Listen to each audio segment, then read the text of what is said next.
Bismillahirrahmanirrahim. Assalamualaikum warahmatullahi wabarakatuh. Jadi insyaAllah kita mulakan kelas kita. Okey, baik. InsyaAllah kita mulakan kelas kita pada petang ini dengan kita membacakan surah Al-Fatihah. A'udzubillahi minasyaitanirrajim. Bismillahirrahmanirrahim. Alhamdulillahirabbil alamin, arrahmanirrahim, maliki yaumiddin. Iyyaka na'budu wa iyyaka nasta'in. Ihdinas siratal mustaqim.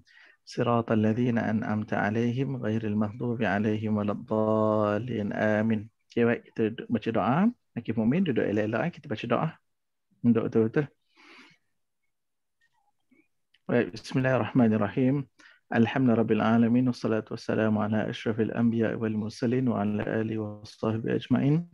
Allahumma aftah alaina hikmataka wanshur alaina min khazaini rahmatika ya arhamar rahimin. Rabbana shrah lana sudurana wa yassir lana umurana wahlul 'uqdatam min alsinatina yafqahu aqwalana. Rabbi zidna ilman warzuqna fahman. Rabbi yassir la tu'assir ya karim. Alhamdulillahirabbil alamin.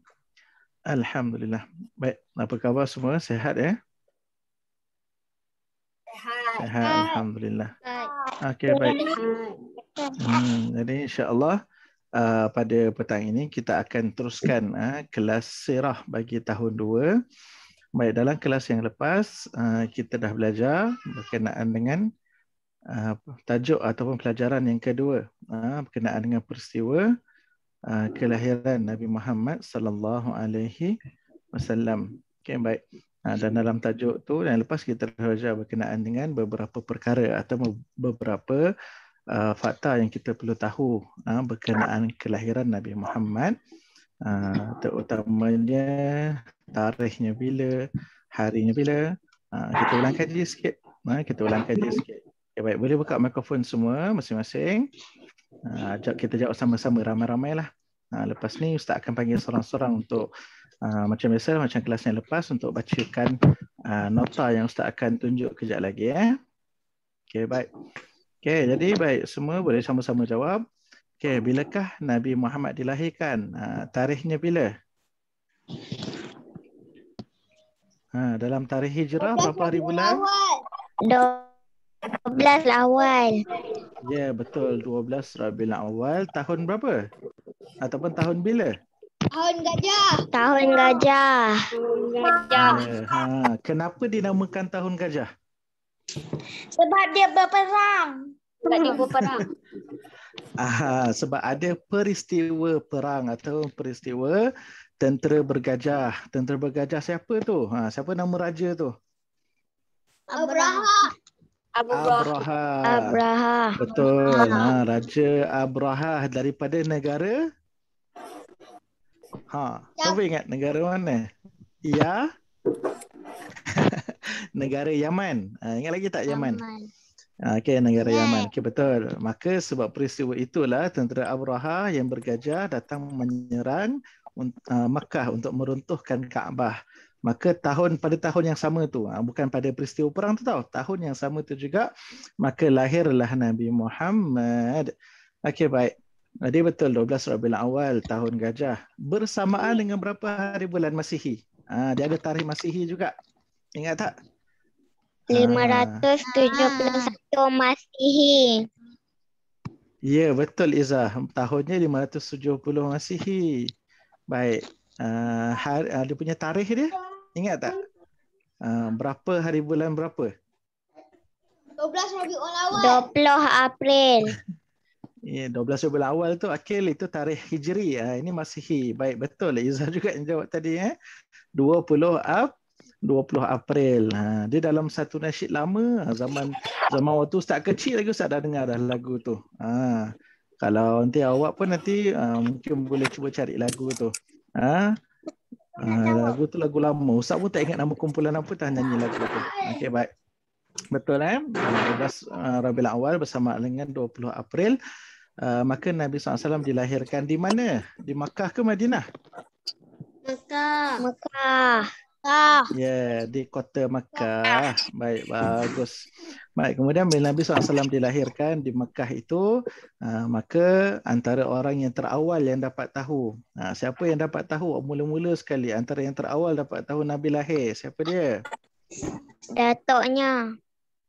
Ya, Datuk Nabi. Siapa nama Datuk Nabi? Saidina Abdul Muttalib. Saidina Abdul Muttalib. Jadi Saidina Abdul Muttalib bila dapat tahu Nabi dah lahir, apa yang dia buat? Apa yang beliau buat? Pergi di Mekah. Apa yang beliau buat? Bawa Nabi masuk Kaabah. Ya, beliau ambil Nabi, kemudian beliau bawa masuk Nabi SAW, bawa masuk baginda ke dalam Kaabah. Kemudian berdoa kepada Allah. Okey, baik, bagus. InsyaAllah ingat Datuk sikit-sikit tu. Okey, baik. Jadi insyaAllah untuk kelas hari ini, kita akan sambung pada tajuk pelajaran yang kedua, peristiwa kelahiran Nabi Muhammad di dalam tajuk yang ketiga. Tajuk yang ketiga iaitu semasa Nabi lahirkan, apa yang terjadi? Apa yang terjadi? Okey, baik, Ustaz akan sharekan slide yang Ustaz dah siapkanlah, Ustaz buatkan untuk murid-murid semua. Bukan yang ini, silap. Sekejap, Ustaz silap tekan. Ya, yang ini. Okey, boleh nampak tak slide yang Ustaz kongsikan tu? Boleh. Boleh nampak okey, baik. Baik. Okey, insya-Allah semua boleh offkan dulu mikrofon. Offkan mikrofon, nanti Ustaz akan minta seorang-seorang baca tau. Seorang-seorang baca nanti, baru Ustaz akan minta semua untuk buka semula mikrofon. Okey? Okey, baik. InsyaAllah kita mulakan kelas kita dengan subjek pada hari ini, iaitu Sirah tahun 2. Kita akan masuk, masih lagi dalam pelajaran yang kedua, peristiwa semasa kelahiran Nabi Muhammad. Bagi dalam tajuk yang pelajaran yang kedua ini, kita akan masuk kepada tajuk yang ketiga. Yang lepas kita dah belajar berkenaan dengan keputeraan Nabi Muhammad SAW, dan juga sekejap minta maaf. Dan juga berkenaan dengan apakah yang berlaku selepas Nabi lahirkan tu. Di antaranya orang yang terawal bergembira ialah Datuk Nabi Saidina Abdul Muttalib. Kemudian juga disebutkan juga dalam pelajaran sebelum ini, antara orang yang terawal yang menyusukan Nabi Muhammad sallallahu alaihi wasallam iaitu Sayyidatuna Thuwaibah Al-Aslamiyah dan juga Sayyidatuna Halimatus Sa'diyah. Okey, baik. Itu saya lupa nak sebut tadi. Okey, baik. Tajuk yang ketiga pada hari ini, kita akan belajar berkenaan keajaiban. Keajaiban ketika kelahiran Nabi Muhammad sallallahu alaihi wasallam. Keajaiban tu apa? Maknanya perkara-perkara yang ajaib. Daripada perkataan bahasa Arab ajaib ni daripada perkataan ajabah. Ajabah ni maksudnya yang membuatkan kita terkejut, tidak sangka, benda yang di luar daripada kebiasaan. Makanya kita pinjam perkataan bahasa Arab itu, ajabah itu jadi perkataan bahasa Melayu kita, ajaib. Jadi ajaib itu perkara yang menakjubkan kita, perkara yang menjadikan kita terkejut. Wah, tak sangka. Macam tu. Jadinya ada beberapa keajaiban, maknanya benda yang bukan senang-senang boleh berlaku, bukan benda biasa yang berlaku ketika kelahiran Nabi Muhammad sallallahu alaihi wasallam. Okey, baik, kita tengok. Untuk yang pertama, saya nak minta Akid Naufal. Akid Naufal boleh bacakan. Hilang pula videonya. Akid Naufal boleh buka video. Kawan-kawan lain nak tengok. Mana Akid Naufal? Buka video dan... Okey. Naufal, bacakan. Baca yang Jawi boleh? Baca yang Jawi. Tak pandai. Okey, tak apa. Okey, baca dekat slide tu. Semasa Nabi dilahirkan, Sayyidatuna Aminah tidak merasa sakit. Ketika itu keluar cahaya hingga menerangi istana di Syam. Baik. Terima kasih Akak Naufal. Bagus. Baik, jadinya ketika Nabi dilahirkan, saat itu dah sampai masa Sayyidatuna Aminah dah mengandung selama 9 bulan, maka sampai masa untuk Nabi SAW dilahirkan. Maka ada disebutkan di dalam kitab-kitab sirah, kitab-kitab menceritakan berkenaan dengan perihal Nabi SAW, menyebutkan antaranya sepanjang mengandung. Sebenarnya Sayyidatuna Aminah mengandung. Sayyidatuna Aminah, ibu Nabi tak rasa sakit, tak rasa penat, tak rasa berat mengandung tu. Kalau siapa yang ada, mungkin mak dia tengah mengandung sekarang, ataupun mak dia dah mungkin baru lepas mengandung, baru lepas bersalin, ataupun mungkin masih baru lagi ada baby setahun dua. Jadinya boleh tengok macam mana susah payah mak mengandungkan baby waktu tu, mengandungkan bayi. Jadinya Sayyidatuna Aminah, Allah SWT bagikan kelebihan keistimewaan, tidak merasa penat, letih. Bahkan kalau kata dalam kita, orang Melayu, masyarakat orang Melayu, kebiasaannya orang yang mengandung, orang sebut ada mengidam. Tahu mengidam? Mengidam ni dia datang perasaan dia nak macam-macam, nak makan itu, nak makan ini, nak beli itu, beli ini, pakai itu, pakai ini. Cuba tanya mak awak. Cuba tanya mak waktu mengandungkan, tak kisahlah gelaran apa, abang ke, kakak ke, adik ke, ada tak mak mengidam apa-apa? Mesti ada. Kebiasaannya ada, walaupun kecil atau sikit. Bahkan ada yang mengidam lagi dahsyat macam-macam. Okay, baik. Jadi Sayyidatuna Aminah tak rasa benda tu. Tak rasa mengidam. Ibu Nabi tak ada rasa penat, letih. Walaupun bawa kandungan tu 9 bulan. Bayangkan bawa dengan perut yang membesar. Yang semakin membesar tu. Tak ada rasa penat dan letih. Sehinggalah sampai waktu nak melahirkan Nabi pun tak rasa sakit. Kalau tanya mak-mak kita, macam mana melahirkan seorang bayi, sakit sangat. Itu sebabnya Nabi SAW sebut dalam hadis, syurga itu, apa kata sebahagian daripada hukama, syurga itu tahta qadamail ummahat. Sesungguhnya syurga itu di bawah telapak kaki ibu. Tapi bukan maksud awak pergi tengok kaki ibu awak, ada tak syurga bawah tu? Bukan macam tu. Tapi maksudnya syurga itu betapa besarnya ganjaran yang akan diperolehi oleh seorang ibu yang mengandung, sebab beratnya rasa sakit, rasa penat, letih itu. Tetapi itu sebabnya dengan 9 bulan mengandungkan kita, kemudian melahirkan kita pula. Itu sebabnya kita kena hormat, kena patuh dan taat kepada ibu kita. Tapi Sayyidatuna Aminah, Allah SWT bagi keistimewaan, tidak merasa sakit yang terlampau, tidak merasakan penat. Bahkan disebutkan dalam setengah kitab sirah, tak keluar darah pun. Tidak mengalirkan darah pun bila melahirkan Nabi Muhammad. Baik. Maka selain itu juga, selain Sayyidatuna Aminah tak merasa sakit, keluar cahaya daripada tubuh Sayyidatuna Aminah. Cahaya itu asalnya daripada Nabi sendiri. Nabi bercahaya. Tak boleh bayangkan macam mana. Macam lampu lah agaknya kot, bercahaya kan, terang. Tapi cahaya itu disebutkan menerangi sampai ke istana dekat Syam. Kalau ingat dalam kelas sebelum ni Ustaz pernah tunjukkan peta. Ingat lagi tak? Peta. Mekah nak sampai ke Syam ataupun negara sekarang ni, nama tempat itu Syria lah utama dia. Macam mana jauh jarak itu, tapi jadi terang malam itu, subuh itu, hari Ahad malam Isnin waktu subuh, terang, jadi terang seolah macam dah nak pagi dah. Terang, keluar cahaya daripada tubuh Sayyidatuna Aminah dan juga tubuh Nabi sendiri, dan bercahaya sampai istana di Syam. Macam mana boleh tahu ini? Sebab dalam kitab sirah disebutkan pada tarikh Nabi lahirkan itu, orang-orang di Syam itu dia melihat tiba-tiba jadi cerah malam subuh itu, seolah-olah macam dah nak waktu siang, padahal belum lagi. Bercahaya kemudian malap, tapi nak masuk waktu subuh, kemudian barulah jadi siang balik, jadi cerah. Jadi orang-orang dekat Syam tu dituliskan benda itu. Kemudian bila sampai dekat orang-orang yang mengumpulkan cerita-cerita berkenaan dengan kisah-kisah sirah Nabi SAW, dapat tahu, ya betul berlaku, diterangi cahaya pada malam itu, sampailah ke negeri Syam. Jauh negeri Syam tu, tapi itulah di antaranya. Okay, baik. Seterusnya saya nak minta Zaim Irfan. Zaim boleh bacakan kat dalam slide tu. Ketika dilahirkan, Nabi dalam keadaan meniarap, baginda sudah berhitan serta tali pusat baginda juga sudah terpotong.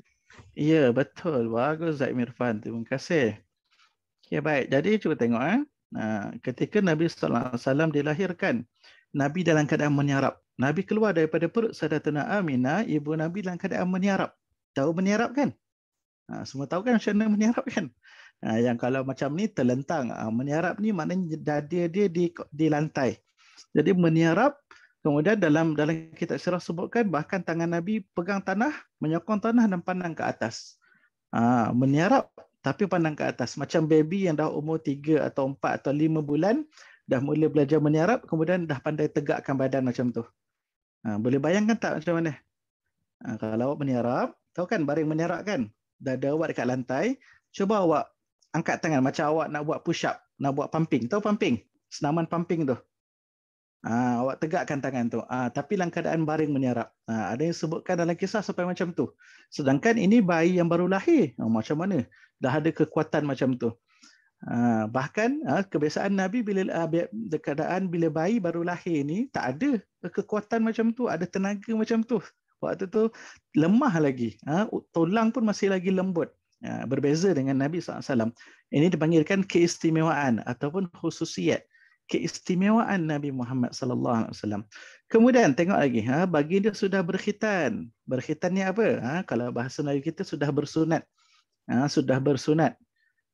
Banin semua dah sunat ke ada yang belum lagi? Kalau belum, tak apa. Nanti boleh tanya mak ayah lah. Bila nak sunat ni? Tak apa. Kalau perempuan pun ada khitan perempuan. Tapi kebiasaan khitan perempuan semasa bayi. Bagi lelaki, daripada mula lahir sampailah, kalau saya kata sampai usia akil balik lah, sebelum akil balik ataupun selepas itu pun dah dewasa pun, kalau bagi orang yang mungkin belum Islam kemudian baru masuk Islam pun memang kena bersunat atau berkhitan. Baik, tapi Nabi lahir itu sudah berkhitan. Lahir itu sudah berkhitan. Serta tali pusat baginda juga sudah terpotong. Baby bila keluar itu bersama dengan ada tali pusat. Tengok pusat kita. Cuba rasa masing-masing ada pusat tak? Tapi ada juga orang yang lahir dia tak ada pusat.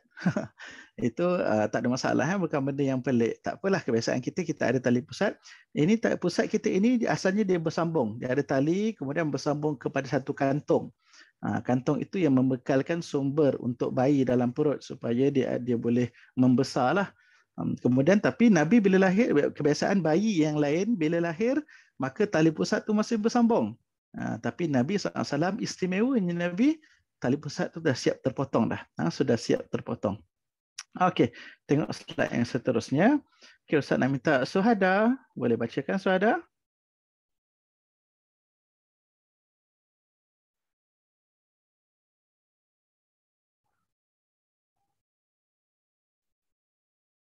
Boleh Suhada? Buka mikrofon. Mikrofon. Okey. Saya ada yang halangkan cek. Okey, tak apa, boleh ada Michael, silakan. Okey, Suhada, boleh bacakan? Boleh. Okey.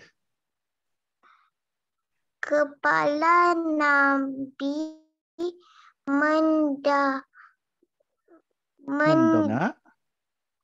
mendongak ke atas dan Nabi tidak menangis. Oh, ni dia terhalang kejap. Sekejap Ustaz share semula.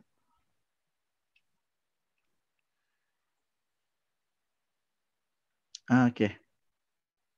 Okey, boleh sambung Syuhada. Nabi tidak menangis Ketika dilahirkan, sambung mata mengindah bersinar-sinar memandang ke langit sambil minta maaf, Ustaz salah eja tu. Sambil BI. Sambil jarinya terangkai seperti mengira sesuatu.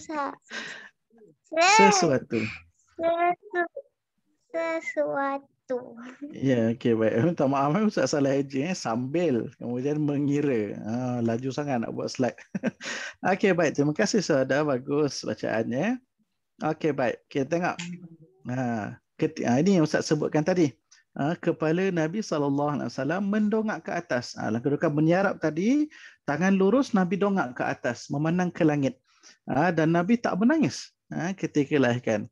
Sedangkan bayi bila baru lahir, doktor kebiasaannya bila doktor dah sambut, doktor akan kebiasaannya kalau bayi tu nangis automatik, insya-Allah itu tanda yang bagus. Tapi kalau baby tak menangis, makanya biasanya doktor akan tepuk.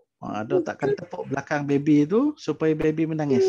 Sebab apa? Sebab nak pastikan bayi itu mampu untuk bernafas. Bayi itu mampu untuk bernafas. Okey, baik. Kemudian mata baginda bersinar-sinar, cerah, bulat mata Nabi ketika lahirkan. Sedangkan bayi waktu lahir dia tak boleh nak buka mata sangat, dia akan terkebil-kebil. Sebab apa? Silau. Sebab silau. Tapi Nabi, mata Nabi dah buka. Seolah-olah macam Nabi lahir tu dalam keadaan bayi yang dah besar, umur 2-3 bulan. Tapi tak, Nabi baru lahir. Maka mata Nabi bersinar-sinar memandang ke langit sambil jarinya terangkat seperti mengira sesuatu. Dalam kitab sirah dan juga yang Ustaz belajar daripada orang-orang alim, ada yang disebutkan tangan Nabi macam ni. Dalam keadaan meniarap tadi tu, jari telunjuk Nabi ni tergerak-gerak macam ni. Macam yang kita kedudukan jari kita semasa kita solat tahiyat awal atau tahiyat akhir. Tahu kan kita biasa solat kan, bila kita tahiyat tu at-tahiyyatul mubarakatuh salawatut thayyibatillah sampailah kepada asyhadu alla ilaha illallah, kita akan tegakkan jari kan, betul tak? Jadi ada yang disebutkan dalam kitab sirah macam tu, Nabi dalam keadaan meniarap tadi tu, kepala mendongak ke langit, jari telunjuk Nabi tu tergerak-gerak, bergerak-gerak. Maka itu menunjukkan seolah Nabi SAW mengisyaratkan kepada memuji Allah SWT, Tuhan yang Esa, Tuhan yang tunggal. Okey. Baik, seterusnya kita tengok. Okey, Ustaz nak minta siapa baca Salsabila. Okey, boleh bacakan Salsabila? Masa kelahiran baginda juga api sembahan majusi padam serta merta dan beberapa buah gereja runtuh. Ya, semasa kelahiran Nabi. Maknanya selain daripada yang berlaku, yang dah kita Ustaz ceritakan sebelum tadi, antaranya cahaya menerangi sampai negara Syam. Tapi juga di tempat lain, dalam peristiwa, dalam keadaan yang sama, waktu malam yang sama itu, antaranya api sembahan Majusi. Majusi ini satu kumpulan, satu kaum, satu puak yang mereka ini, agama mereka menyembah api. Mereka menyembah api. Dan api sembahan Majusi ini pada zaman itu dianggap antara api yang hebat. Sebab apa? Sebab tidak pernah padam, disebutkan sehingga sampai 1000 tahun tak pernah padam. Menyala je api itu. Macam mana? Ni api magic ke? Ni bukan api magic tau. Ini api itu api biasa, tapi cumanya dia letaklah unggun api yang besar dan ada orang yang sentiasa jaga supaya kayu sentiasa ada. Jadi sebab itulah api itu membesar dan sentiasa ada menyala api itu. Tetapi pada malam itu bila Nabi dilahirkan, maka api yang sebelum ini menyala dengan marak tu selama 1000 tahun tiba-tiba terpadam. Orang-orang Majusi ketika itu jadi huru-hara. Tak pernah terjadi dalam sejarah orang Majusi api itu padam, tapi pada malam Nabi dilahirkan padam api tersebut. Dan juga beberapa buah gereja. Gereja ini ialah rumah ibadat bagi agama lain, agama Yahudi, agama Nasrani. Dan gereja ini yang bertunjuk yang duduk tempat dia jauh, seolah-olah bergegar dan runtuh. Seolah macam berlaku gempa bumi jadi runtuh. Makanya alim ulama kata ini menunjukkan isyarat Nabi SAW akan membawa agama Islam yang benar dan agama yang lain-lain yang sembah api ke, yang mempunyai gereja tapi menyembah bukan selain daripada Allah, maka akan terbatal, akan dihapuskan, ataupun Nabi SAW akan membawa agama yang sebenarnya supaya mereka boleh beriman dengan Allah Subhanahu wa taala. Okey, baik. Maka kita tengok ini Ustaz dah senaraikan beberapa keajaiban ketika Nabi sallallahu alaihi wasallam dilahirkan. Okey, baik. Okey, Ustaz minta seorang-seoranglah baca Ada ramai lagi yang tak baca ni. Okey, Ustaz nak minta Adam Haikal. Boleh baca akan Adam Haikal yang pertama? Sekejap ada. Sekejap tak apa. Gila-gila Ustaz akan panggil lama. Sekejap. Sabar. Okey, Adam Haikal dulu. Boleh Adam Haikal bacakan yang pertama? Ini kejap Adam Haikal. Ini keajaiban ketika kelahiran pada diri Nabi. Keajaiban ni berlaku banyak. Tapi Ustaz akan bagikan kepada dua bahagian. Yang pertama, pada diri Nabi. Kemudian yang kedua, di tempat yang lain. Okey, baik. Ada akan baca yang pertama, Nabi. Nabi tidak menangis. Ya, Nabi SAW tidak menangis. Bagus. Seterusnya, yang kedua, Akif Mukmin. Akif Mukmin dah sudah ke belum tadi baca? Tak apa, nanti lepas ni Ustaz akan panggil seorang-seorang. Jangan risau. Baik, nak Ustaz. Mana Akif Mukmin ni? Sekejap, Ustaz akan panggil nombor seorang-seorang. Akif. Boleh bacakan Akif? Okey, Akif Mukmin ketandas agaknya. Okey, tak apa. Akil Wasil. Baca dulu. Yang kedua, lahir dalam keadaan meniarap. Ya, betul. Nabi SAW lahir dalam keadaan meniarap. Sambil tangan Nabi tegak. Badan Nabi jadi terangkat tegak sikit. Okey, baik. Seterusnya, Hanisa. Baca yang ketiga. Okey, boleh kita tanda silakan. Okey, Hanisa.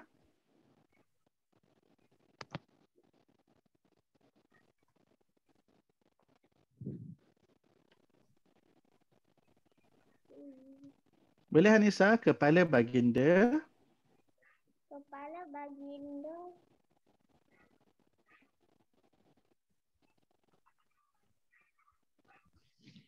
Ustaz tak nampaklah. Mendongak ke atas. Mendongak ke atas.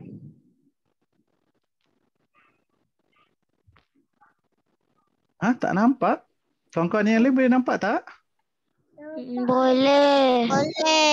Okey, boleh. Okey, kepala baginda mendongak ke atas. Betul. Okey, seterusnya yang keempat, Hafiz Ilman.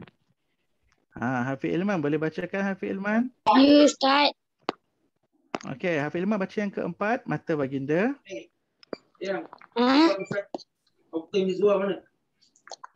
Apa Ustaz? Cuba baca yang ni, yang nampak tak yang Ustaz tunjukkan dengan mouse ni? Mata baginda. Mata baginda bersirah. Boleh tak Hafiz Ilman bacakan ni yang Ustaz tunjukkan dekat slide tu, dekat skrin tu?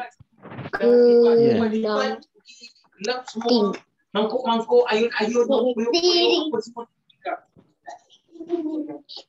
ke langit. Okey, baik. Mata baginda bersinar-sinar memandang ke langit. Okey, baik. Bagus. Terima kasih Hafiz Ilman. Okey, seterusnya yang kelima. Izzah Zakirah. Boleh bacakan Izzah? Boleh. Jari baginda. Silakan, jari. Terangkat seperti mengira sesuatu. Baik, betul. Baik. Jadi baginda pun terangkat kedudukan tangan tadi tu, tengok meniarap, kemudian mendongak ke langit, dan jari baginda seolah-olah terangkat seperti mengira sesuatu.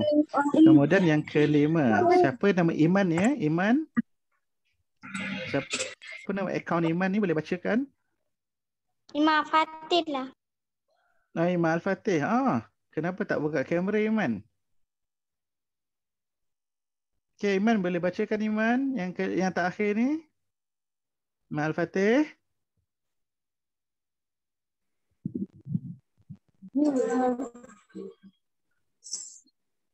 Okey, baca yang terakhir ni. Nabi sudah berkhitan dan tali pusat sudah terpotong. Ya, maka Nabi SAW juga lahir dalam keadaan sudah berkhitan. Berkhitan tadi sudah bersunat. Dalam bahasa Melayu kita sudah bersunat lah. Dan tali pusat sudah terpotong. Maka ini peristiwa yang berlaku pada diri Nabi Muhammad. Jadi kita tengok slide yang terakhir. Apa yang berlaku di tempat lain. Keajaiban yang berlaku di tempat lain. Okey, baik. Okay, Akif Mukmin tadi mana? Akif Mukmin ada tak Akif Mukmin? Ustaz nak minta baca ni. Mana Akif Mukmin? Akif ada tak Akif?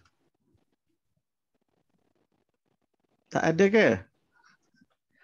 Hafiz Ilman tak perlu jangan conteng-conteng. Minta padam semula Hafiz Ilman. Hafiz Ilman padam semula. Hafiz Ilman yang conteng. Tak mau conteng-conteng. Okey, baik. Akif Mukmin tadi tak ada Okey, baik, tak apa. Kalau macam tu Ustaz je yang Ustaz je lah yang baca. Okey, semua dah baca kan? Ke ada yang tak baca lagi? Okey, Ustaz dah bagi peluang, semua dah baca kan? Okey, baik. Jadi kita tengok. Jadi keajaiban yang berlaku di tempat lain. Yang tadi itu slide sebelum ni pada diri Nabi Muhammad. Ini di tempat lain. Dan dekat selain daripada diri Nabi. Antaranya Sayyidatuna Aminah ibu Nabi tidak merasa sakit ketika melahirkan. Cahaya keluar daripada tubuh Sayyidatuna Aminah dan tubuh Nabi, menerangi istana Syam. Kemudian api sembahan Majusi terpadam dan beberapa buah gereja yang luar daripada kota Makkah. Ada yang menyebutkan sampai gereja yang jauh. Ada sampai ke Parsi, negara Iran. Kalau buka peta, jauh tengok kedudukan tu. Daripada Makkah sampailah kepada negara-negara tersebut. Baik, jadi maka itulah peristiwa ataupun keajaiban-keajaiban yang berlaku. Yang ini slide ini pada diri Nabi SAW, dan yang ini yang berlaku di tempat lain selain daripada di Makkah ataupun kawasan Nabi lahirkan pada ketika itu. Okey, baik. Jadinya insya-Allah Ustaz tinggalkan kerja sekolah untuk murid-murid buat dan siapkan seperti biasa. Nanti bila dah buat dan siapkan, boleh ambil gambar muka surat tersebut dan hantar pada Ustaz hantar dalam WhatsApp Ustaz. Jadi boleh tengok buku aktiviti masing-masing. Ada kan buku hijau ni? Buku aktiviti tahun 2 sirah. Baik, boleh buat, sila lengkapkan muka surat 12, 13 dan muka surat 14. Muka surat 12, muka surat 13 dan muka surat 14 siapkan dan hantar ke dalam WhatsApp Ustaz Hafiz Ilman ni suka menconteng ni, tak maulah macam tu Hafiz Ilman. Okey, baik. Seterusnya, okey, rasa sekadar itu saja kelas kita pada petang ini. Jadi, siapkan kerja sekolah. Siapkan kerja sekolah, kemudian ambil gambar muka surat tersebut, hantar kepada Ustaz untuk Ustaz semak dan Ustaz tandakan, untuk Ustaz rekodkan. Okey. Okey, baik. InsyaAllah sebelum kita tamatkan kelas, ada apa-apa soalan nak tanya? Tak ada. Ada apa-apa soalan? Tak ada. InsyaAllah semua faham tajuk yang ini dan tajuk yang sebelum ni berkenaan dengan peristiwa kelahiran Nabi Muhammad. Jadi insya-Allah untuk kelas yang seterusnya nanti kita akan belajar berkenaan dengan peristiwa selepas kelahiran Nabi Muhammad. Banyak lagi peristiwa-peristiwa yang kita akan dengar nanti. Peristiwa penyusuan Nabi Muhammad, bagaimana Sayyidatina Halimatus Sa'diyah ambil Nabi Muhammad untuk disusukan, kemudian peristiwa Nabi dibelah dada Nabi, dan banyak lagi sampailah kita tengoklah setakat mana untuk tahun 2 awak akan belajar nanti. Baik, wallahu alam. Kalau tak ada apa-apa soalan, jadi insya-Allah Ustaz harap semua dapat siapkan kerja yang Ustaz dah berikanlah tadi dan insya-Allah kita tamatkan tangguhkan kelas kita pada petang ini dengan bacaan nak habis masa. Betul. Itu Ustaz nak habiskan kelas. Okay, baik, insya-Allah kita tangguhkan kelas kita pada petang ini dengan tasbih kafarah dan suratul As. Bismillahirrahmanirrahim. Subhanakallahumma wa bihamdika asyhadu an la ilaha illa anta astaghfiruka wa atubu ilaik. Bismillahirrahmanirrahim. Wal 'asr innal insana lafi khusr illa alladhina amanu wa 'amilus salihati wa tawassaw bil haqq wa tawassaw bis sabr. Wallahu ta'ala alam. Assalamualaikum warahmatullahi wabarakatuh. Bye. Okay, baik. Bye. Terima kasih semua. Bye. Terima kasih semua yang datang Terima kasih kelas. Ustaz. Ustaz. Kita jumpa lagi. Sama-sama. InsyaAllah jaga diri elok-elok. Seremban dah PKPD tak perlu, jangan keluar ke mana-mana. Kalau perlu Terima keluar pun kasih, urusan yang penting saja. Ya, sama-sama. Pula.